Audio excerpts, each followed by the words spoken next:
Welcome back. Welcome back. Now, Canva 4 gives you access to design folders. That means then that what you can do is you can take your existing design and store it in a folder for later use. So what we can do here is we can create a separate folder. We can give that folder a name, and we can give our team members access.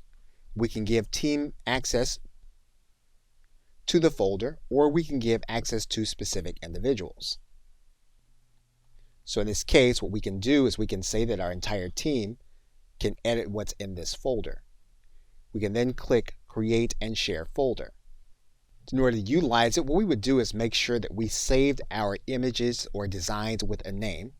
We can then take that image, we can then move it into the folder that we just created by dragging and dropping it into the folder.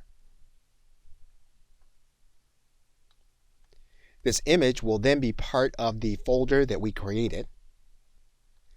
Now, the individual that you are sharing the folder with, they'll need to then open that new folder inside of Canva.